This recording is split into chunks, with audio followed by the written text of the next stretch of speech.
जय हिंद दोस्तों। आज हम पढ़ेंगे जो बीपीएससी टीचर 1 यानी फेज 1 का जो एग्ज़ाम हुआ था आपका 26 अगस्त 2023 का 9th-10th का जो सामान्य अध्ययन का होता है 40 नंबर को, उसको हम लोग यहाँ पर देखेंगे। और आप लोग वीडियो को अंत तक देखिए, क्योंकि जो भी क्वेश्चन आएंगे उससे रिलेटेड जो भी क्वेश्चन आएगा उसको हम लोग डिस्कशन करते हुए चलेंगे। चलिए एक एक क्वेश्चन को हम लोग बारी बारी से शुरू करते हैं। चलिए पहला क्वेश्चन देखते हैं हम लोग यहाँ पर। देखिए यहाँ पर क्या कहा गया है। पहला क्वेश्चन कहा गया, देखिए यहाँ पर पार्ट 1 जनरल स्टडीज। यहाँ पर कह रहा है कि यहाँ पर देखिए ये आपका मैथ का क्वेश्चन है। कह रहा है कि हम देखिए मैथ का जो भी क्वेश्चन उसका आंसर बता देते हैं। देखिए पहला का आंसर क्या हो जाएगा, बी हो जाएगा, ठीक है। दूसरा क्वेश्चन क्या हो जाएगा आपका, दूसरा का आंसर क्या हो जाएगा, तब दूसरा का आंसर आपका हो जाएगा सी नंबर, ठीक है। और 3 नंबर क्वेश्चन देख लेंगे हम लोग। 3 नंबर क्वेश्चन हो जाएगा आपका 3 क्वेश्चन नंबर हो जाएगा आपका 3 का हो जाएगा सी, 4000 हो जाएगा, ठीक है। फिर हम लोग 4 देखेंगे। 4 का आपका क्वेश्चन हो जाएगा आपका 4 का हो जाएगा 75% सी नंबर। फिर हम लोग 5 क्वेश्चन देखेंगे। 5 नंबर क्वेश्चन हो जाएगा आपका 5 का भी क्या हो जाएगा आपका सी नंबर हो जाएगा 2000। फिर 6 नंबर क्वेश्चन देखेंगे हम लोग। 6 नंबर क्वेश्चन देखेंगे हम लोग कि 6 नंबर क्वेश्चन देख लेंगे। 6 का आपका क्वेश्चन आंसर होगा 6, यहाँ पर 1 2 के अंदर वाला है ना, तो आपका 6 का हो जाएगा आपका 1500, ठीक है। फिर 7 नंबर क्वेश्चन देखेंगे हम लोग। 7 नंबर का आंसर हो जाएगा आपका 7 का हो जाएगा 39, ठीक है, 39 हो जाएगा।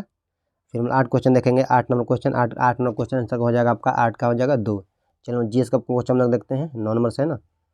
हाँ चलिए देखिए आ गया, ठीक है। चलिए हम लोग देखते हैं यहाँ से। कह रहा है क्वेश्चन कि निम्नलिखित में से कौन सा फोटो इलेक्ट्रिक उपकरण डिजिटल अनुप्रयोगों के लिए सबसे उपयुक्त है। तो इसका आंसर क्या हो जाएगा, पहले आंसर इसका हो जाएगा फोटो वोल्टेज सेल इसका आंसर हो जाएगा, यानी 9 का ए आंसर हो जाएगा, ठीक है।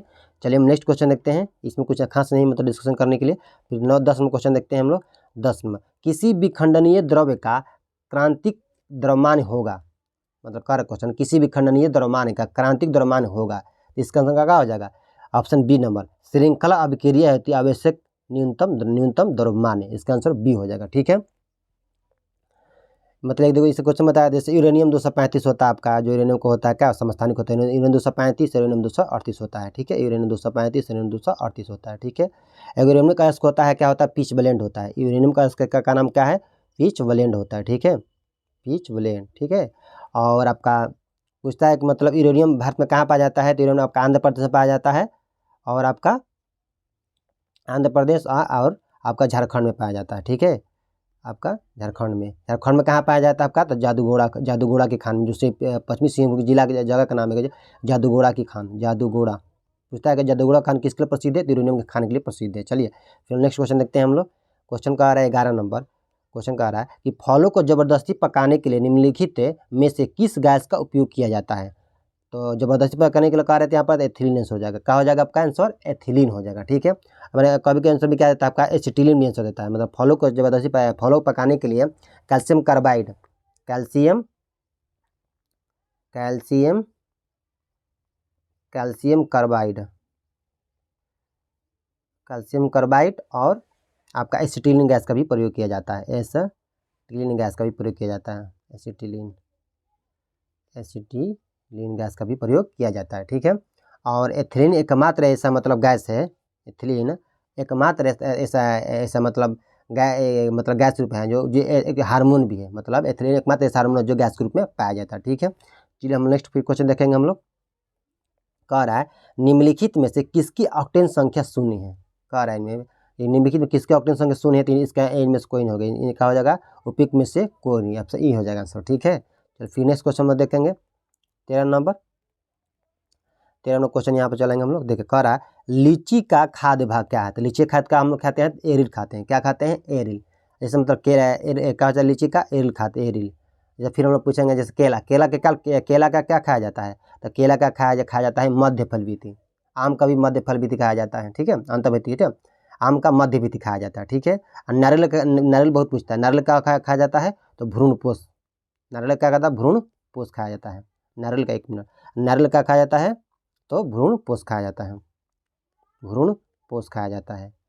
और आपका ले लेंगे और तो सुपारी का क्या खाया जाता है, तो सुपारी का आपका भ्रूणीय खाया जाता है, भ्रूणीय, ठीक है।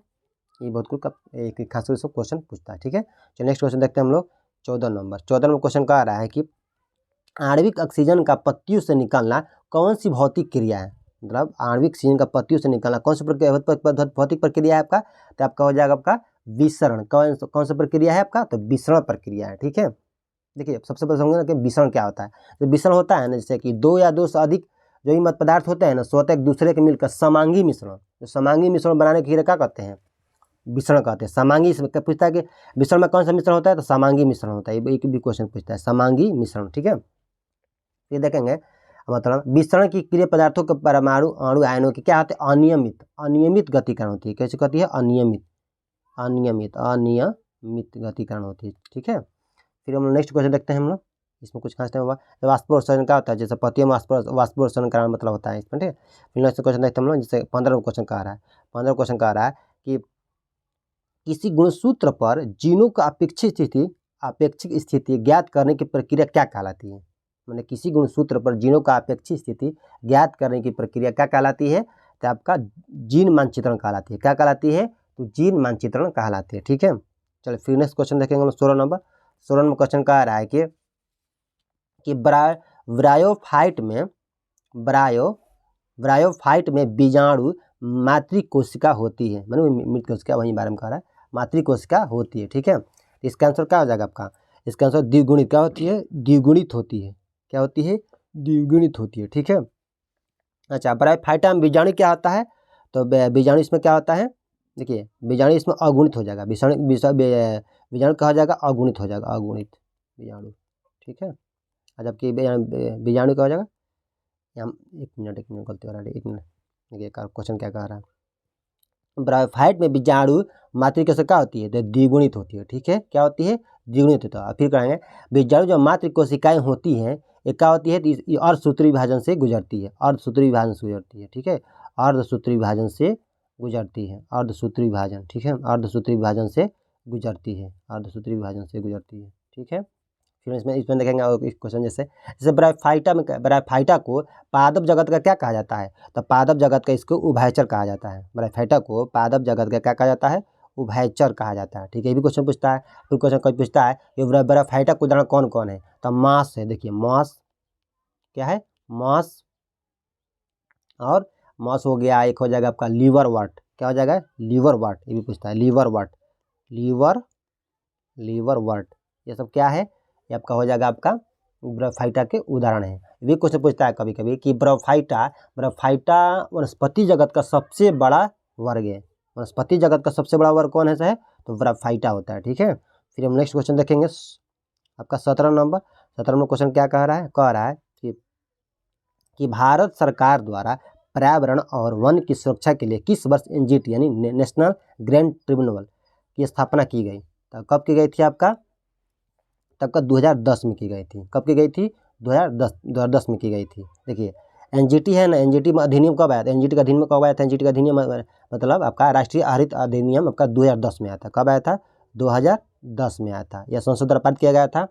ये आपका स्थापना कब हुई थी, तो 18 अक्टूबर 2010 को स्थापना इसकी हुई थी। ठीक है, हुई थी 18 अक्टूबर 2010 को स्थापना हुई थी। ठीक है,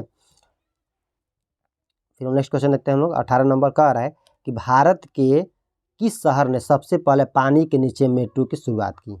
ठीक है, तो इसके जो भी कोची विशाखापट्टनम बेंगलुरु देश में कोई नहीं होगा, इसका आंसर ये होगा। इसमें कहाँ किया गया था आपका, तो आपका किया गया था अंडर वाटर मेट्रो कहाँ, कोलकाता में किया गया था। कहाँ पर किया गया था, कोलकाता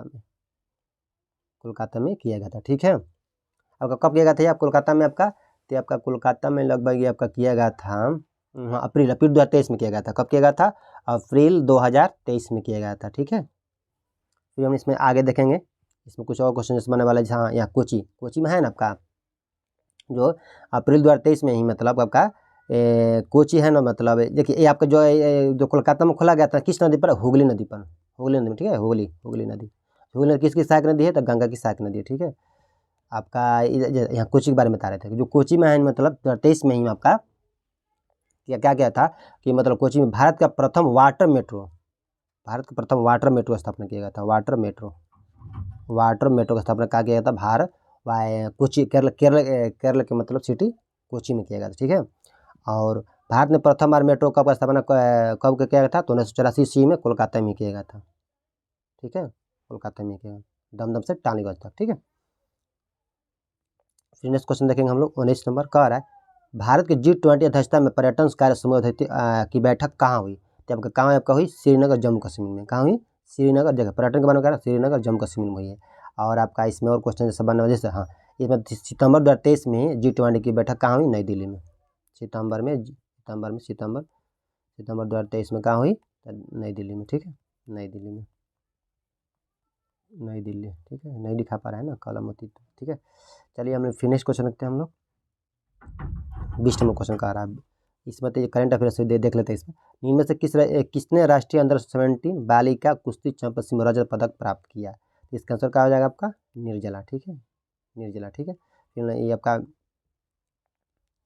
ये बेगूसराय की है निर्जला। ठीक है, बेगूसराय जिला की। फिर नेक्स्ट क्वेश्चन देखते हैं हम लोग।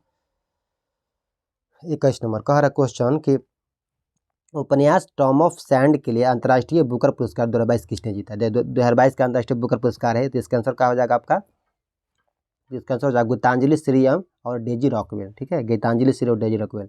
किसके लिए किसके लिए था आपका? तो टॉम एंड सैंड के लिए, टॉम ऑफ सैंड के लिए पुरस्कार दिया गया। टॉम ऑफ सैंड के बुक का नाम है, टॉम ऑफ सैंड के लिए दिया गया था। ठीक है, या गीतांजलि श्री अंतर्राष्ट्रीय बुकर पुरस्कार पाने वाली प्रथम भारतीय महिला भी है। ठीक है, ये भी याद रखना है। ठीक है, ये आपका और देखेंगे हम लोग कि जैसे प्रथम भारतीय मूल के ब्रिटिश नागरिक कौन थे? वी.एस. नयपाल थे, जिन्हें 1971 ईस्वी में क्या दिया गया था? 1971 ईस्वी में बुकर पुरस्कार दिया गया था। ठीक है, यानी कि किताब का नाम क्या था? इन ए फ्री स्टेट, इन ए फ्री स्टेट, इन ए फ्री स्टेट। किनको दिया गया था ये बुकर पुरस्कार? दिया 1971 ईस्वी में आपका, तो वी.एस. नयपाल को, साहित्यकार वी.एस. नयपाल को दिया गया था। ठीक है, और देखेंगे हम लोग कि 2023 का अंतर्राष्ट्रीय बुकर पुरस्कार किसे दिया गया है? 2023 का, हम 2023 वाले देखेंगे। अंतर्राष्ट्रीय देखिए, अंतर्राष्ट्रीय बुकर पुरस्कार अलग होता है, अब बुकर पुरस्कार अलग होता है, यहाँ पे देखना है।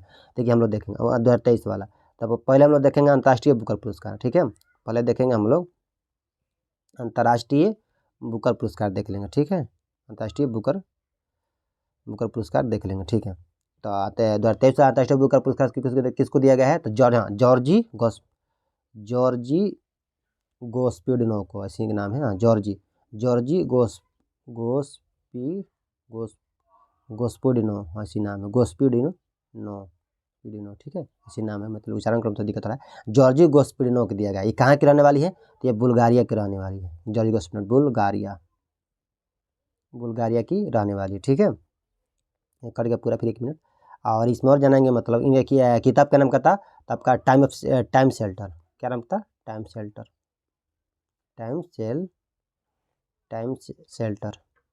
ठीक है, इनके किसको? बुल्गारिया के जो लेखक जॉर्जी गोस्पिडनो हैं, इनको टाइम शेल्टर की दिया गया था राष्ट्रीय बुकर पुरस्कार 2023। अब हम लोग देखेंगे बुकर पुरस्कार 2023 देखेंगे। ठीक है, बुकर पुरस्कार 2023 देख लेंगे। ठीक है, बुकर पुरस्कार 2023 देख लेंगे। ठीक है, चलिए देखते हैं किसको दिया गया आपका। तो बुकर पुरस्कार 2023 को दिया पॉल लिंच को दिया गया। किसको दिया गया है? तो पॉल लिंच को दिया गया है। ये कहाँ के रहने वाले हैं? ये देख लेंगे हम लोग। तो ये आयरलैंड के रहने वाले। कहाँ के रहने वाले? आयरलैंड के रहने वाले। यहाँ कट जा रहा है, 1 मिनट।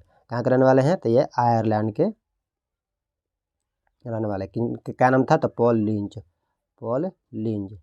ठीक है, और ये हम लोग देखेंगे कि इनके बुक का नाम क्या था। तो इनका बुक का नाम था आपका प्रोफेट सॉन्ग। क्या नाम था? Prophet song. ठीक है, ये इनका बुकर पुरस्कार 2023 दिया गया। ठीक है, फिर नेक्स्ट क्वेश्चन देखेंगे हम लोग। 22 नंबर कह रहा है कि भारत के 74वें गणतंत्र दिवस पर कौन मुख्य अतिथि होंगे? तो यहाँ पर 2022 वाला मतलब है 2023 वाला ना, तो आपके अब्देल फतेह सीसी। ठीक है, आपके कहाँ के अब्देल फतेह सीसी? आपके मिस्र के राष्ट्रपति हैं। ठीक है, और आपका 75वें गणतंत्र दिवस के मुख्य अतिथि कौन थे इस 2024 में आपका? तो आपके कौन थे? फ्रांस के राष्ट्रपति इमैनुअल मैक्रोन, ये आपका थे 75वें गणतंत्र दिवस के मुख्य अतिथि। ठीक है, माइक्रोन हो जाएगा। ठीक है, इमैनुअल मैक्रोन। ठीक है, ये आपका 75वें गणतंत्र दिवस के मुख्य अतिथि। ठीक है, फिर नेक्स्ट क्वेश्चन देखेंगे 23 नंबर क्वेश्चन कह रहा है कि बिहार के किस जिले में प्रथम तैरता व सोलर ऊर्जा संयंत्र बनाया गया? तब का कहाँ बनाया गया? आपका दरभंगा में। कहाँ बनाया गया है? दरभंगा में। ठीक है, अच्छा, मधुबनी चित्रकला को जे टैग मिला है ना, मधुबनी चित्रकला को ये पूछ तरह। ठीक है, नेक्स्ट क्वेश्चन में देखेंगे आपका। ऐसे बिहार से मतलब 24 में क्वेश्चन देते हैं यहाँ पर करा है कि बिहार के बारे में बताएंगे हम। बिहार में निम्नलिखित में से किसी जे टैग मिला है, ठीक है, तो आपका इसका क्या हो जाएगा, मगही पान को। ठीक है, किसको मिलेगा है, तो मगही पान को। ठीक है, जे टैग मिला है।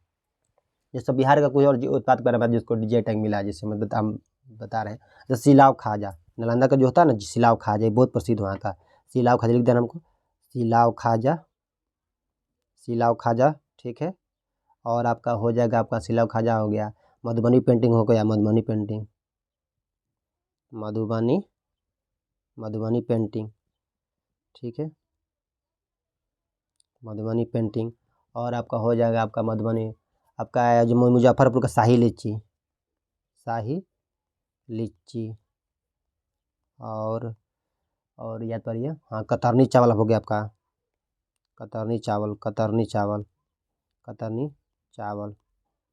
और कुछ है कतरनी चावल। हाँ, भागलपुर सिल्क, भागलपुर, भागलपुरी का सिल्क हो गया, भागलपुर का जर्दालू आम हो गया ना। हाँ, भागलपुर का सिल्क हो गया, आपका सिल्क हो जाएगा, सिल्क, जर्दालू आम, जर्दालू आम, जर्दालू आम।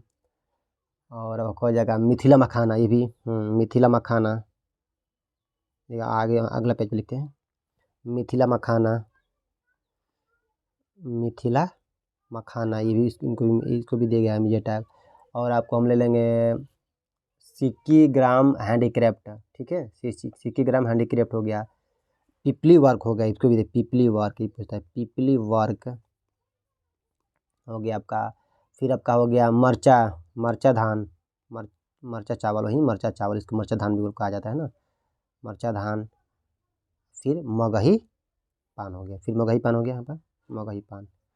इन सभी को क्या हुआ, बिहार के मतलब ये सभी उत्पाद है, इन सभी को जीआई टैग दिया गया है। ठीक है, ये सभी अच्छा भी है, सबको ऐसे अच्छा बहुत अच्छे को सबको क्वेश्चन सब है जितना भी बताए हम। अगर हम बता देते तो सभी बोल देते, देख जैसे जैसे जैसे सिलाव खाजा हो गया, मधुबनी पेंटिंग हो गया आपका, मुजफ्फरपुर का शाही लीची हो गया आपका, कतरनी चावल हो गया, भागलपुर का सिल्क हो गया, फिर भागलपुर का जर्दालू आम हो गया, मिथिला मखाना हो गया, सिक्की ग्राम हैंडीक्राफ्ट हो गया, फिर आपका पिपली वर्क हो गया, मरचा चावल हो गया, मरचा धान हो गया, फिर मगही पत्ते, मगही पान हो गया। फिर देखिए याद पड़ेगा एक और चीज़ है, सूजनी कढ़ाई, इसको इनको भी दिया, इसको भी दिया गया, सूजनी कढ़ाई, सूजनी कढ़ाई, सूजनी कढ़ाई। एक मिनट देखिए, सूजनी कढ़ाई, सूजनी, सूजनी कढ़ाई, सूजनी लिखा रहा देखिए, सूजनी कढ़ाई, इसको भी जे टाइम में दिया गया, सूजनी कढ़ाई को भी, सूजनी कढ़ाई। ठीक है, फिर चलो नेक्स्ट क्वेश्चन में देखते हैं। 25 नंबर क्वेश्चन कह रहा है कि मिलान करना है। ठीक है, जैसे चार, चार का मिलान, चार का क्या हो जाएगा आपका, चार हो जाएगा डेल्टा। फिर देखेंगे कंकर, कंकर क्या हो जाता है, कंकर हो जाएगा आपका बांगर हो जाएगा, बांगर हो जाएगा। ठीक है, फिर आपका क्या हो जाएगा, कायल, कायल, कायल नहीं ना, कायल क्या हो जाएगा, तब तटीय मैदान हो गया। अमान क्या हो जाएगा, पंजाब का मैदान हो जाएगा। ठीक है, यहाँ पर जैसे यहाँ पर देखेंगे कि पुरानी जलोढ़ मिट्टी को क्या कहते हैं, बांगर कहते हैं, और नई जलोढ़ मिट्टी को खादर कहते हैं, नई जलोढ़ मिट्टी को खादर कहते हैं। इसका ट्रिक बताते हैं याद करने का, बहुत लोग इसमें कन्फ्यूज हो जाते हैं। देखिए, जैसे कि देखिए पुरानी जलोढ़ मिट्टी, हाँ पुरानी लिख देते हैं, पुरानी, यहाँ पर एकदम नई। देखिए एक यहाँ पर पहले नई लिखते हैं। ठीक है, पहले नई लिखेंगे, यहाँ पर नई, यहाँ पर नई जलोढ़ मिट्टी, यहाँ पर पुरानी जलोढ़ मिट्टी लिखते हैं। ठीक है, पुरानी। देखिए नई जलोढ़ मिट्टी क्या कहते हैं हम लोग, खादर कहते हैं, याद है ना, खादर। आप पुरानी को बागर कहते हैं, बांगर। ठीक है, बांगर। देखिए तो नई, नई मिट्टी हो गया, तो नई पहले ख क्या आता है, पहले आता है, तो नया, कोई भी चीज़ नया पहले होता है, बाद में क्या होता है, पुराना होता है, बाद में क्या होता है ना, बो आता है, बाद में बो, तो बांगर। अब पहले जो भी आता है उसको पहले, तो पहले को जो भी, जैसे ऐसे भी हम लोग, जैसे यहाँ पर सबसे पहले क्या आता है, ख आता है, बाद में बो आता है, इसे भी याद कर लेंगे। तो पहले ख आएगा, बाद में वो आएगा, यानी पहले नया आता है, बाद में उसके बाद पुराना आता है। तो नई जलोढ़ मिट्टी को खादर, आप पुरानी जलोढ़ मिट्टी को बांगर कहते हैं। ऐसे याद रखिएगा, तो कभी नहीं भूलिएगा। लड़के खादर को बांगर, बांगर को खाद में कर देते हैं, इसे याद रखिएगा। ठीक है, अच्छा जो कयाल मिट्टी है ना आपका, कयाल मिट्टी आपका कहाँ पर जाती है आपकी, ये मलाबार तट पे, कहाँ जो मलाबार तट है ना भारत के, यहाँ पर ये सब मलाबार तट, यहाँ पर ये सब है ना मलाबार तट। ठीक है, मलाबार तट पर पाया जाता है। ठीक है, एक मिनट देखिए, कट जा रहा है, मलाबार तट पर। कयाल, ठीक है, मालाबार तट। फिर हम देखेंगे यहाँ पर आपका इस पर कुछ किसी इसमें और कुछ है, मतलब जो केरल में है ना आपका केरल की जो लागून झील होती है ना, केरल की जो लागून झील, उसको क्या कहते हैं, कयाल भी कहा जाता है, ठीक है। जैसे केरल के लागून झील के 2 को बताइए, तो जैसे अष्टमुदी झील हो गया, और कौन झील है केरल के जो लागून झील होती है जो। चलिए फिर देखते हैं नेक्स्ट क्वेश्चन, ठीक है, नेक्स्ट क्वेश्चन देखते हैं हम लोग। देखिए इस पर मिलान करेंगे, जैसे आपका जो भी मिलान कर दिए थे इसका आंसर 25 का, तो 25 का आंसर कहा जाएगा, ऑप्शन बी हो जाएगा, ठीक, याद रखिए मिलान करेंगे, बता दिए थे। चलो नेक्स्ट 26 क्वेश्चन देखते हैं, कह रहा है कि निम्नलिखित में से कौन सी सहायक नदी ब्रह्मपुत्र से उत्तर दिशा से नहीं मिलती है, देखिए, ठीक है, तो जो उत्तर दिशा से कोई नहीं मिलती है, यहाँ पर इनमें से कोई नहीं होगा इसका, देखिए बताएगा उत्तर दिशा से कौन नदी ब्रह्मपुत्र नदी में मिलती है। देखिए ब्रह्मपुत्र नदी में यानी बाएं से मिलने वाले देख लेना, बाएं से मिलने, ठीक है, तो लोहित हो जाएगा आपका, पहले लोहित हो जाएगा, फिर आपका धनसिरी हो जाएगा, ठीक है, धनसिरी हो जाएगा, फिर कोलंग हो जाएगा, कौन हो जाएगा, कोलंग हो जाएगा, फिर आपका दिग नदी हो जाएगा, कौन सा, दिग नदी, ठीक है। ये सभी नदियाँ बाएं से मिलन नदी, ब्रह्मपुत्र में बाएं से नदी मिलती है, ठीक है। फिर देखेंगे हम लोग दाएं से, मतलब ये बाएं से, मतलब बाएं से कहीं या उत्तर दिशा से कहीं, बतिया बराबर। देखिए आपका ये, देखिए ये आपका मान लें कि भारत का मैप हो गया, ये दिखाते हैं, ठीक है, लगभग मतलब बना देते हैं यहाँ पर, एक मिनट देखिए बनाते हैं, समझाते हैं आपको।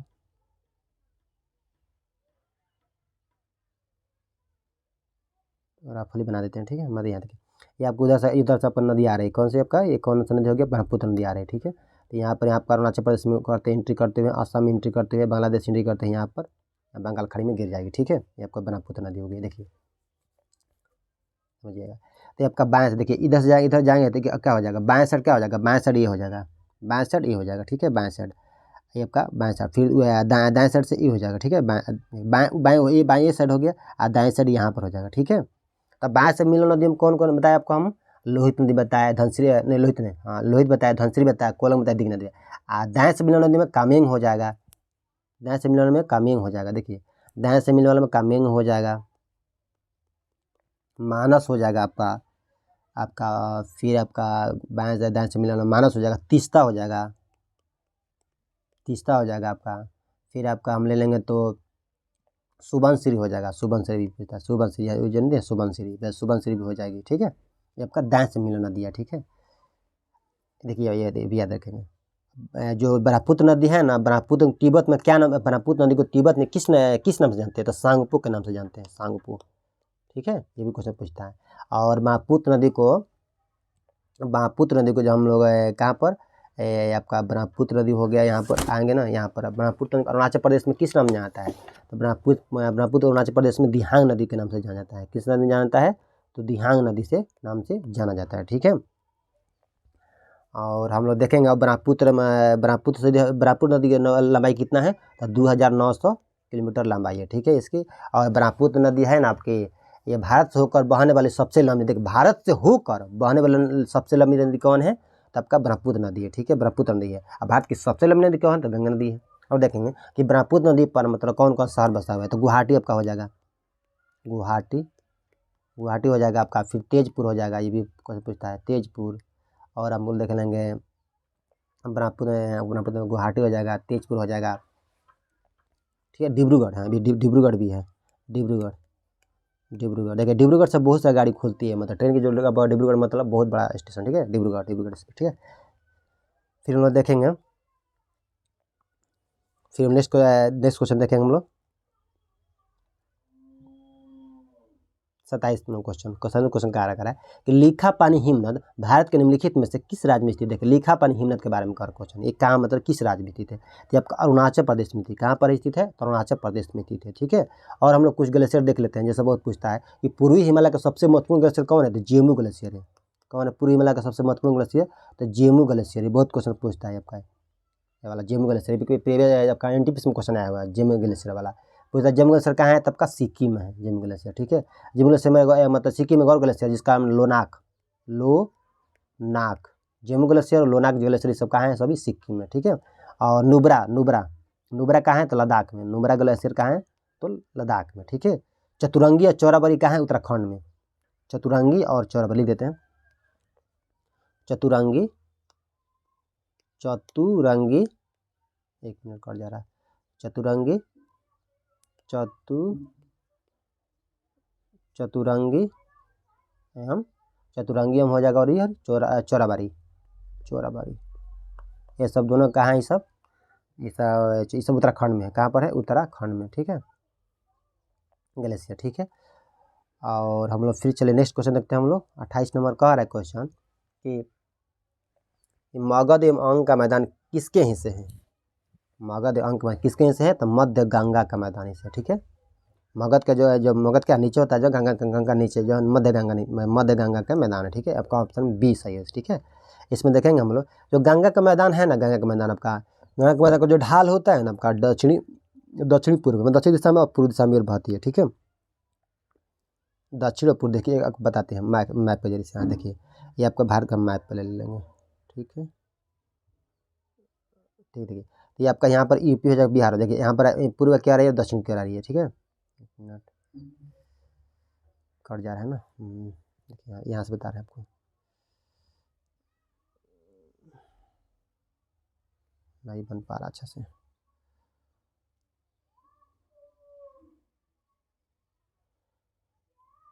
देखिए हम लगभग मत ले रही है, मतलब उतना रफ फिल्म को मैप में अच्छा बनाना नहीं आना, लगभग ले रही, ठीक है।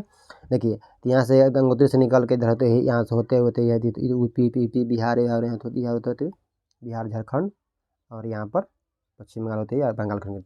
ये आपका क्या हो जाएगा, देखिए दक्षिण दिशा आपका हो गया, साउथ हो जाएगा आपका, ये ईस्ट हो गया, पूर्व हो गया। देखिए दक्षिण और पूर्व, ढलान का इसका ढाल क्या है, इसका है तो दक्षिण और पूर्व है। पूछता है क्वेश्चन, गंगा नदी का ढाल क्या है, तो दक्षिण पूर्व दिशा की ओर, ठीक है। फिर इसमें और एक दो क्वेश्चन पूछता है, मतलब कि ये आपका जो ऊपरी गंगा मैदान के अंतर्गत कौन कौन राज्य आते हैं, तो ऊपरी गंगा मैदान उत्तराखंड आएगा, और यूपी आएगा, और कौन आएगा, यूपी आएगा। फिर उन्हें पूछेंगे कि मध्य गंगा मैदान विस्तार में कौन सा आएगा, बिहार आएगा। मध्य गंगा मैदान में कौन सा आएगा, बिहार आएगा। ये सब क्वेश्चन याद रखना है, ठीक है। चलिए नेक्स्ट क्वेश्चन में देखते हैं। अच्छा हम लोग और क्वेश्चन देख लेंगे हमारे इसमें, जैसे हाँ, और निम्न गंगा मैदान में कौन आएगा, बांग्लादेश पश्चिम बंगाल में आएगा, ठीक है। निम्न गंगा मैदान में तो आपका बांग्लादेश पश्चिम बंगाल और बांग्लादेश आएगा, ठीक है, याद रखना है कि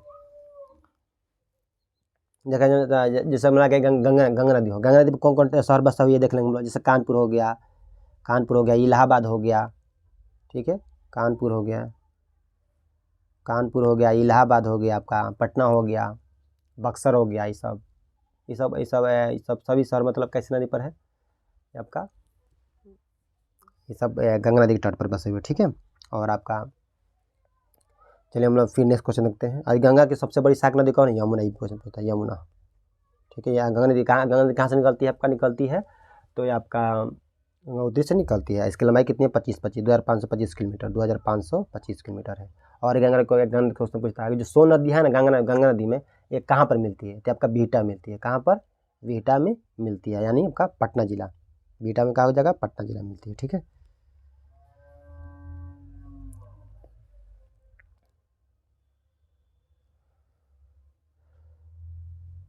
चलिए इस क्वेश्चन देखते हैं हम लोग, कहाँ पर हम लोग थे, इधर थे, अच्छा हाँ 28 हो गया। 29 क्वेश्चन देखते हैं। कह रहा है क्वेश्चन कि जलप्रपात और नदी के निम्नलिखित जोड़ों में से कौन सी सम्मिलित नहीं है। यहाँ पर देखना है, जोग जलप्रपात क्या है, सरस्वती नदी पर है। कपिलधारा कावेरी, उद्धवधारा, देखिए कपिलधारा कावेरी पर नहीं है, किस पर है, गोदावरी पर है। कपिलधारा नर्मदा नदी पर है, ठीक है। धुआंधार भी नर्मदा नदी पर है, जो शरावती नदी पर है। तीसरा इसका से क्या हो जाएगा, 29 का ऑप्शन डी हो जाएगा। कपिलधारा भी सही है, कपिलधारा भी गलती है, उद्धवधारा भी गलती है, ठीक है। और आपका जोग शरावती नदी पर सही है, ठीक है। और आपको बताते हैं कुछ और जलप्रपात, जैसे कि चूलिया जलप्रपात किस नदी पर है, तो चंबल नदी पर। चूलिया जलप्रपात चंबल नदी पर, चूलिया, ठीक है। और आपका हो जाएगा, और कुछ याद पा रहे हैं, मतलब जैसे शिव समुद्र आपका किस नदी पर तट पर है, कि शिव समुद्र जलप्रपात किस नदी पर है, तो कावेरी नदी पर है। बहुत कुछ पूछता है शिव समुद्र जलप्रपात, ठीक है। और पूछता है होंगेकल जलप्रपात, होंगेकल जलप्रपात किस नदी पर है, होंगे जलप्रपात होगा कावेरी नदी पर ही, ये भी कावेरी नदी पर ही स्थित है, ठीक है। और कुछ बता रहे हैं आपको, जैसे कि हो गया कि कुंचिकल जलप्रपात किस नदी पर है, कुंचिकल ये आपका किस नदी पर है? तो कुंचिकल बराही नदी पर। कौन सा नदी? बराही। कुंचिकल जलप्रपात बराही नदी पर स्थित, ठीक है। आपका कुंचिकल जलप्रपात कहाँ पर है? तो आपका कर्नाटक में स्थित है ये है, और ये भारत का सबसे ऊंचा जलप्रपात है, ठीक है। भारत का सबसे ऊंचा जलप्रपात कौन है? तो कुंचिकल जलप्रपात है, जो बराही नदी का तट पर, बराही नदी पर है, और ये आपका कर्नाटक में स्थित है। फिर इधर का चित्रकूट जलप्रपात ये इंद्रावती नदी पर है। इंद्रावती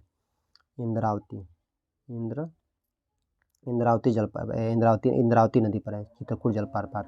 एक बार पूछता है कि दूध सागर जलप्रपात कहाँ है? तो आपका गोवा में है, ठीक है। ये भी पूछता है, बहुत अच्छा दर्शन, ये सब बहुत जब भी जो बता रहे हैं सब जलप्रपात बहुत घूमने दर्शनीय स्थल है, देखने में बहुत अच्छा लगता है, ठीक है।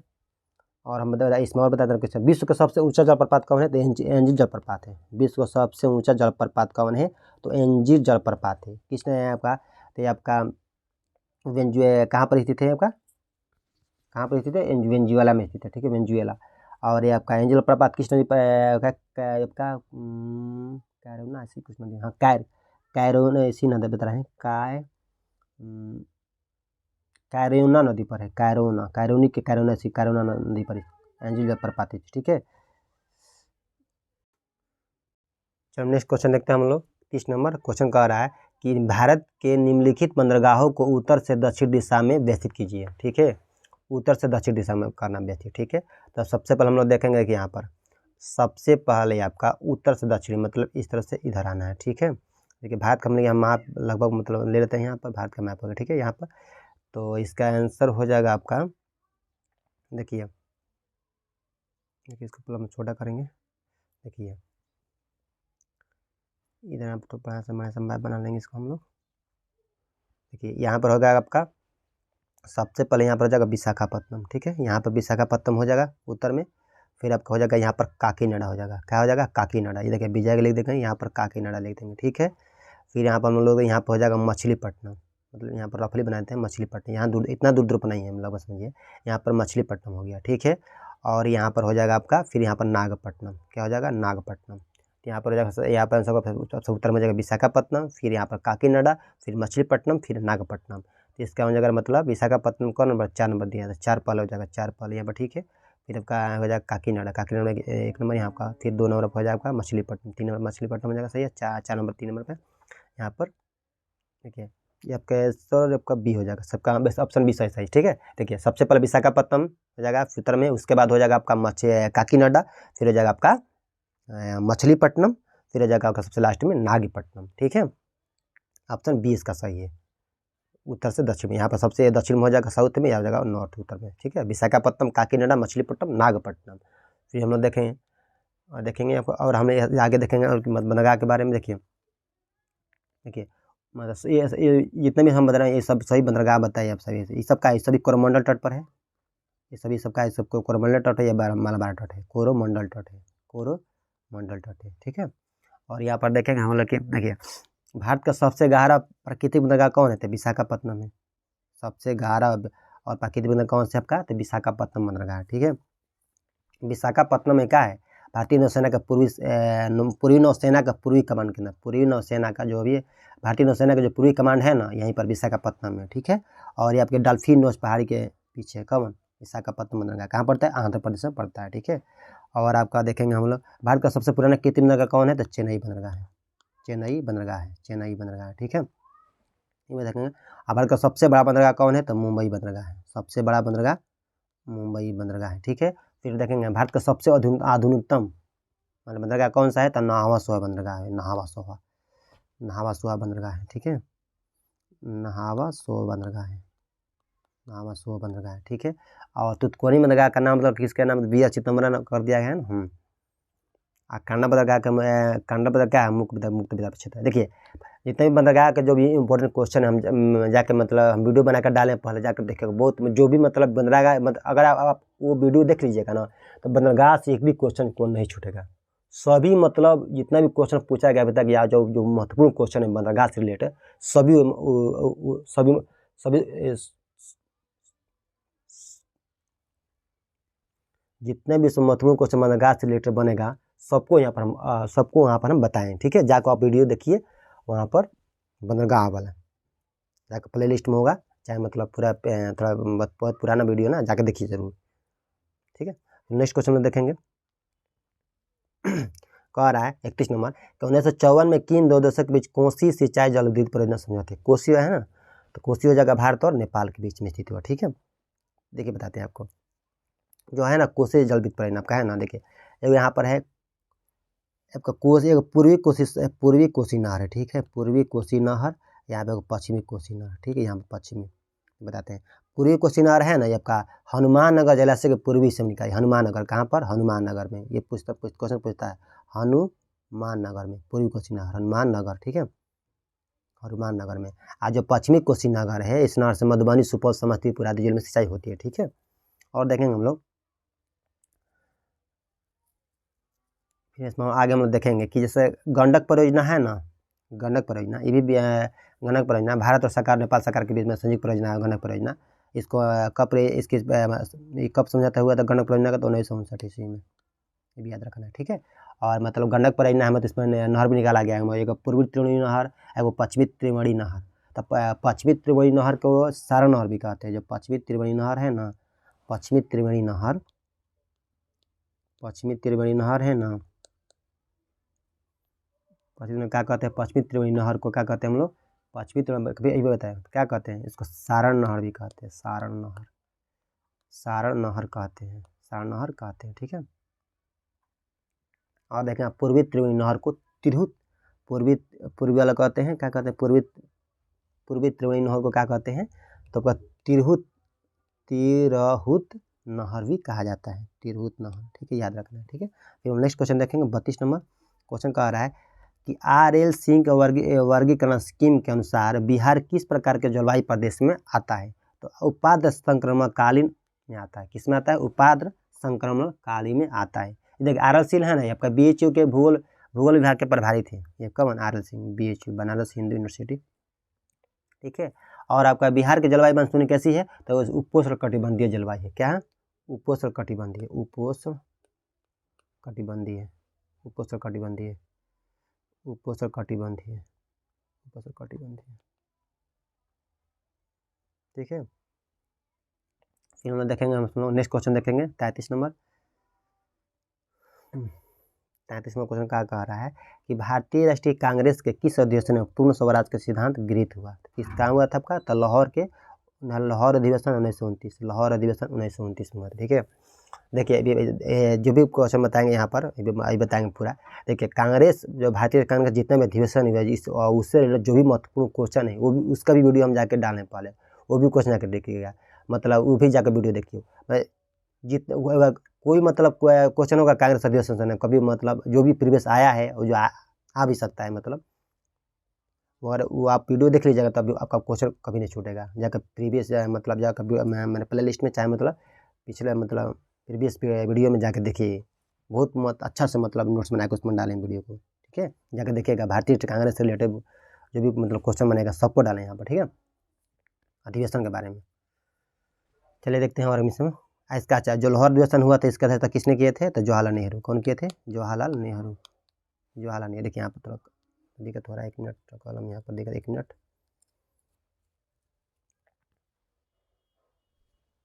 कौन थे? जवाहरलाल नेहरू थे, JL नेहरू, JL नेहरू, ऐसे लिखो ना, JL नेहरू, जवाहरलाल नेहरू। ठीक है, और बताते हैं इसे रिलेटेड, मतलब इस अधिवेशन में कांग्रेस ने क्या पूर्ण प्रस्ताव का पारित किया था, पूर्ण स्वराज का प्रस्ताव पारित किया था। ठीक है, और इसमें और देखेंगे हम लोग, जैसे 1893 में लाहौर के कांग्रेस अधिवेशन में अध्यक्षता कौन किए थे? तो दादा भाई नौरोजी किए थे, दादा भाई नौरोजी किए थे। दादा भाई नौरोजी कितने बार किए थे? तो उनको 3 बार किए थे। 1904 में किए थे, और आपका 1893 में किए थे, और 1 बार और किए थे, मतलब 3 बार अध्यक्षता किए थे दादा भाई नौरोजी। ठीक है, और बताते हैं आपको, मतलब जैसे कांग्रेस स्थापना कब हुई थी? तो 1885 ईस्वी में, 28 दिसंबर 1885 ईस्वी में हुआ था। बता देते थोड़ा मैडम, 28 दिसंबर 1885 ईस्वी में कांग्रेस स्थापना हुआ था, 1885 ईस्वी में, 1885 ईस्वी में। तो कौन कहते हैं मुहिम? इसके प्रथम अध्यक्ष कौन थे? कांग्रेस के अधिवेशन के प्रथम अध्यक्ष कौन थे? आपका उमेश चंद्र बनर्जी, WC बनर्जी, उमेश चंद्र बनर्जी आपका थे। ठीक है, उमेश चंद्र बनर्जी। कहाँ हुआ था? पूनम होने वाला था, लेकिन प्ले के कारण आपका बम्बई में हुआ। ठीक है, कहाँ पर प्रथम अधिवेशन हुआ था? तो गोकुलदास तेजपाल संस्कृत विद्यालय में हुआ था। ठीक है, और आपको बताए थे हम, मतलब इस रेट, मतलब पहली बार राष्ट्रगान कब क्या था? तब गाया था 1893 का, मतलब कलकत्ता अधिवेशन में। और फिर आपका 1911 में फिर आपका गाया था कलकत्ता का अधिवेशन में ही, मतलब प्रथम बार राष्ट्रीय गीत राष्ट्रगान गाया था। और जो राष्ट्रीय गीत गाया था ना पहली बार, उसके अध्यक्ष कौन गए थे तब? देखिए, एक बार के तब पंडित रहमतुल्लाह सयानी, एक बार पंडित विश्वनाथ धर। देखिए, रहमतुल्लाह सयानी पहली बार राष्ट्रीय गीत वाला में थे, रहमतुल्लाह सयानी, और विश्वनाथ धर राष्ट्रगान वाले में थे। ठीक है, याद रखा। देखिए, जितने भी क्वेश्चन राष्ट्रीय गान सब बनेगा, जाकर वीडियो देखिए, पक्का मतलब एक भी क्वेश्चन छूटेगा नहीं आपका। फिर नेक्स्ट क्वेश्चन में देखते हैं 34 नंबर, कह रहा है पंजाब में कुका आंदोलन का प्रारंभिक उद्देश्य क्या था? क्या था आपका? देखिए, आप था सिख धर्म को परिष्कृत करना था। देखिए, कुका आंदोलन के बारे में कुछ बताते हैं। जैसे कुका आंदोलन था ना आपका, ये धार्मिक राजनीतिक आंदोलन था। कैसा आंदोलन था? तो धार्मिक राजनीतिक आंदोलन था, धार्मिक राजनीतिक आंदोलन था। ठीक है, कुका आंदोलन, कुका जातीय उन्मूलन, अंतर विवाह, विधवा पुनर्विवाह को अनुमति, शराब, मांस और नशीली दवा से परहेज करते थे। और कुका विद्रोह की शुरुआत भगत जवाहर मल, देखिए पूछता क्वेश्चन, भगत जवाहर मल, एक क्वेश्चन पूछता है कि भगत जवाहर मल और उनके शिष्य बालक सिंह ने पंजाब में किए थे। ठीक है, भगत जवाहर मल को सियान साहिब के नाम से जाना जाता है। ठीक है, फिर नेक्स्ट क्वेश्चन देखते हैं हम लोग। नेक्स्ट क्वेश्चन देखते हैं हम लोग क्या कह रहा है यहाँ पर 35 नंबर क्वेश्चन। एक और क्वेश्चन देखते हैं कि पंजाब में कुका आंदोलन कब हुआ था? ये भी क्वेश्चन पूछ सकता है ना। हाँ, कब हुआ था? 1872 ईस्वी में, 1872 ईस्वी में हुआ था। ठीक है, और आपका हम लोग देखेंगे 35 नंबर क्वेश्चन। क्वेश्चन कह रहा है कि 1857 के विद्रोह को किसके द्वारा प्रथम भारतीय स्वतंत्रता संग्राम के रूप में वर्णन किया गया था? कौन किया गया था? वीडी सावरकर। कौन किया था? वीडी सावरकर। देखिए, और क्वेश्चन आर.सी. मजूमदार की वो किताब है, मतलब the sepoy mutiny of the revolt, लिख दें। देखिए, लिखते हैं द सिपोय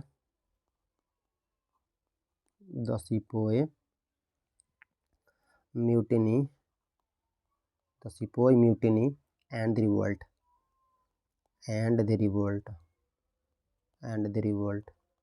ठीक है, और एम.एस. सैनी की 1857 पुस्तक की नाम है, एम.एस. सैनी की 1857। ठीक है, चलिए नेक्स्ट क्वेश्चन देखते हैं 36 नंबर। कह रहा है कि भारतीय किसानों के इतिहास में संगठित असहयोग का प्रथम उदाहरण कहाँ घटित हुआ था?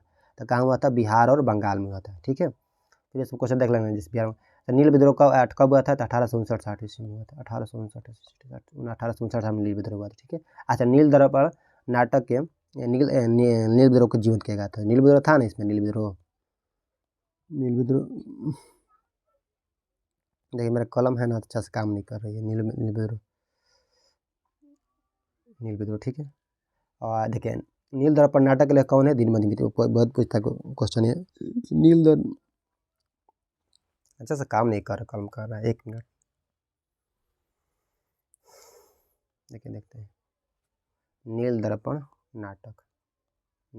नाटक, इसके लेखक कौन है? तो दीनबंधु मित्र है, दीनबंधु मित्र। ये क्वेश्चन बहुत बार बार पूछता है। ठीक है, बीपीएससी, दीनबंधु मित्र। ठीक है, फिर नेक्स्ट क्वेश्चन देखते हैं हम लोग कि पावना किसान विद्रोह कब हुआ था? 1873 ईस्वी में, 1873-76 ईस्वी में हुआ था। फिर देखेंगे चंपारण सत्याग्रह कब हुआ था? तो 1917 ईस्वी में, तो सभी को पता है 1917 ईस्वी में, 1917 ईस्वी में। ठीक है, फिर देखेंगे हम लोग कि अखिल भारतीय किसान सभा गठन कब हुआ था? तो 1936 ईस्वी में हुआ था। देखिए, जो भी क्वेश्चन याद आ रहा है सब हम बताते जा रहे हैं। ठीक है, फिर नेक्स्ट क्वेश्चन में देखते हैं, कह रहा है क्वेश्चन 37 में देखेंगे हम लोग, और 3 क्वेश्चन बचा हुआ, 4 क्वेश्चन। कह रहा है कि वर्ष 1946 में बनी अंतरिम सरकार में डॉक्टर प्रसाद के पास कौन सा विभाग था? ठीक है, 1946 में अंतिम सरकार में तो कौन था आपका? खाद्य कृषि मतलब इनके पास मंत्रालय था।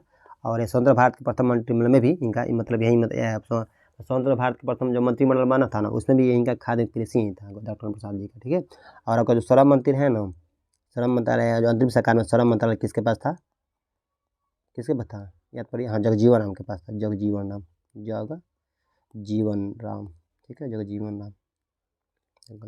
राम गलत लिखा रहे हैं, ये नहीं, जगजीवन राम। ठीक है, और देखेंगे हम लोग आंतरिक सरकार का गठन कब हुआ था? तो 1946 सितंबर 1946 ईस्वी में, सितंबर 1946 ईस्वी में हुआ था। ठीक है, और हम लोग देखेंगे कि आंतरिक सरकार में कुल कितने सदस्य थे? 14 सदस्य थे। ठीक है, अच्छा, बलदेव सिंह आंतरिक सरकार में कौन अच्छा था? ये क्या थे? बलदेव सिंह आपका रक्षा मंत्री थे, बलदेव सिंह। ठीक है, गृह मंत्रालय किसके पास था?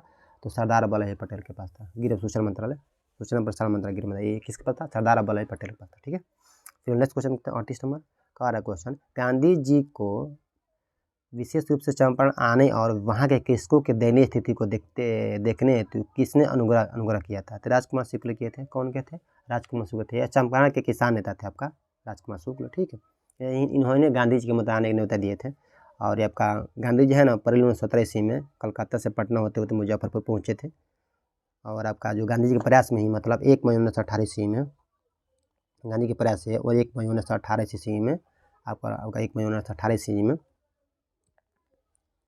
लेफ्टिनेंट गवर्नर के हस्ताक्षर साथ तिनकठिया पत्ती 3/20 मतलब 3/20 तिनकठिया पत्ती उसका 3/20 बोलते हैं। 3/20 क्या हुआ आपका समाप्त हुआ, ठीक है। बिहार में लेफ्टिनेंट गवर्नर कौन थे? एडवर्ड गैट के चंपारण कृषि जांच समिति गठन AF साले की अध्यक्षता में किए गए थे, याद रखिएगा, ठीक है। कभी कभी ये भी क्वेश्चन पूछता है कि तिनकठिया पत्ती का अनुबंध चंपारण किसानों के साथ किया गया था कब? 1867 ईस्वी में। 1867 ईस्वी में क्वेश्चन फिर बताते हैं आपको, देखिए क्या क्वेश्चन कर रहा है। मतलब कहना मतलब तिनकठिया पत्ती का अनुबंध है ना चंपारण के किसानों के साथ 1867 ईस्वी में क्या किया गया था आपका? इसी में किया गया था, ठीक है। फिर नेक्स्ट क्वेश्चन में देखते हैं, मुस्लिम लीग द्वारा किस तिथि को मुक्ति दिवस मनाया गया था? कब मनाया गया था? 22 दिसंबर 1939 ईस्वी में मनाया गया था मुक्ति दिवस, ठीक है। और आपका और इसमें एक और क्वेश्चन बताया था आपको कि जब डॉक्टर भीमराव अम्बेडकर ने राज्यों का कांग्रेसी मंत्रिमंडल के त्याग पत्र पर धन्यवाद दिवस के रूप में मनाया। कौन सा क्वेश्चन? धन्यवाद, ये क्वेश्चन धन्यवाद दिवस के रूप में, ठीक है। फिर नेक्स्ट क्वेश्चन लगता है 40 नंबर यानी अंतिम question, national college of Bihar Vidyapeeth का शिलान्यास किसने किया था? कौन किए थे? महात्मा गांधी किए थे। कौन किए थे? महात्मा गांधी। कब किया था आपका? तो आपका 1921 ईस्वी में किया गया था, 1921 ईस्वी में किए गए थे, ठीक है। और आपका सहयोग आंदोलन शुरुआत गांधी ने कब किए थे? तो 1 अगस्त 1920 को 1 अगस्त 1920 ईस्वी को किया गया था सहयोग आंदोलन, ठीक है। और सहयोग आंदोलन को चौरी चौरा के अग्निकांड का दुखी होकर गांधी जी ने 12 फरवरी 1922 को 12 फरवरी 1922 को क्या कर दिए थे? समाप्त कर दिए थे, ठीक है। चलिए हम लोग मिलते हैं नेक्स्ट वीडियो में। जय हिंद। और अगर आप इस चैनल पर नए तो चैनल को सब्सक्राइब कीजिए और अपने दोस्तों के बाद भी शेयर कीजिए।